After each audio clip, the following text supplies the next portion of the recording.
वतन में गई तो वहां बहुत सारे ब्राह्मण पहुंचे हुए थे और सब बाबा को भोग लगा रहे थे।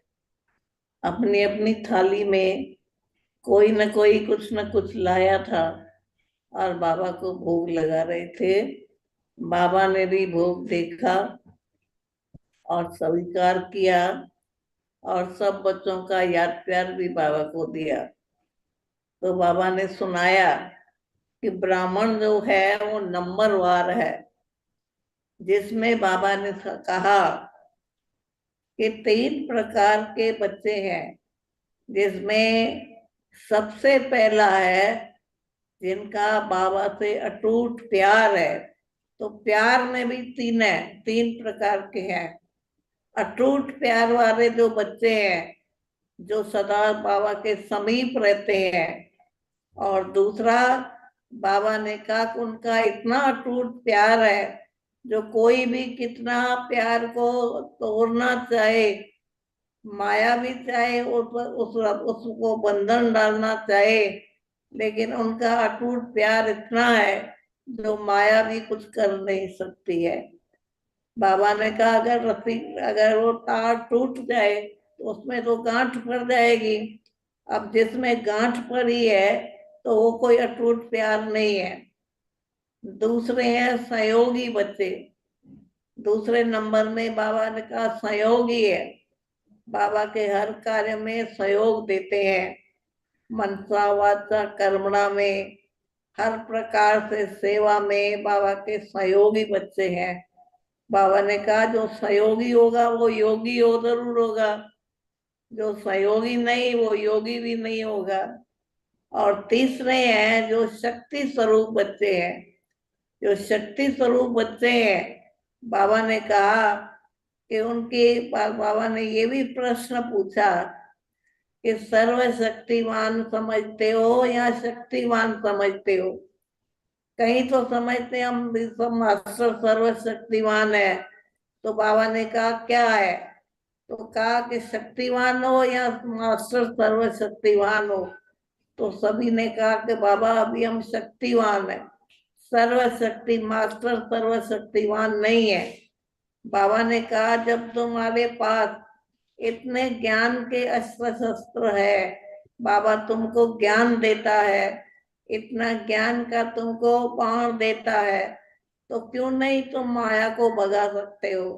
तो बाबा ने कहा कोई न कोई कमजोरी तुमको याद आती है, उस कमजोरी के कारण तुम निर्बल हो जाते हो।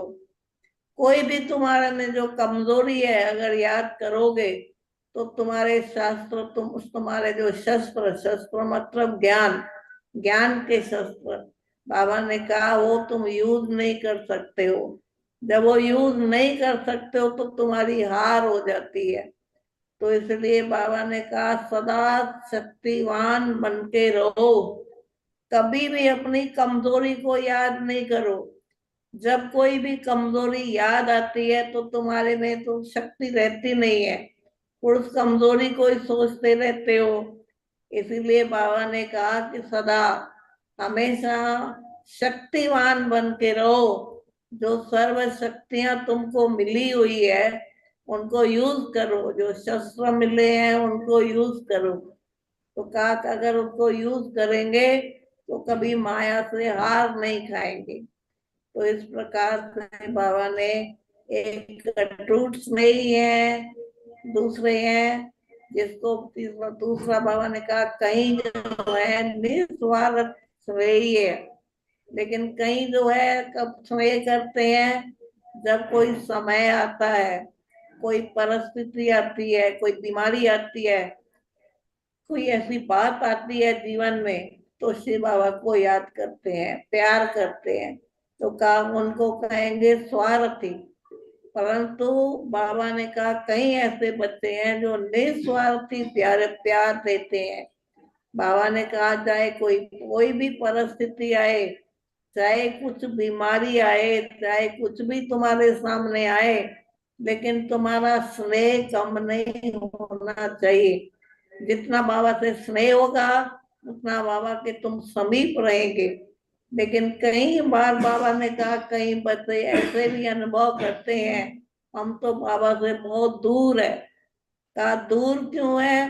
बाप तो सबको प्यार देता है, सबको स्नेह देता है, लेकिन दूरी दूरी इसलिए होती है क्योंकि तुम अपने कमजोरियों को ज्यादा याद करते हैं। कमजोरी है तो वो छूट जाएगी, तुम शक्तिवान बनो तो कमजोरी आएगी ही नहीं।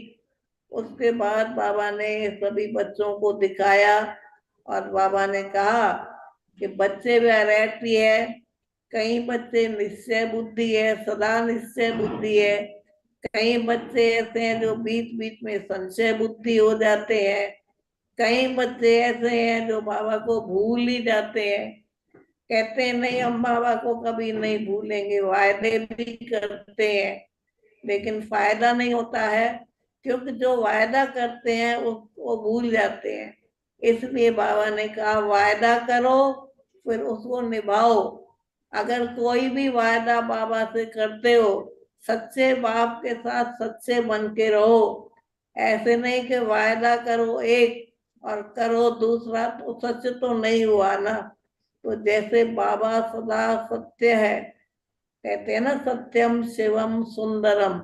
तो जब बाबा सत्य है, सत्य ज्ञान तुमको सुनाता है, तो तुम बच्चे भी सच्चे बन के सच्चे दिल से अपने वायदे भी करो, फिर फायदा भी उसमें मिलेगा। फिर बाबा ने सभी बच्चों को देखा, प्यार दिया, दृष्टि दी और बाबा को याद प्यार दिया। ओम शांति।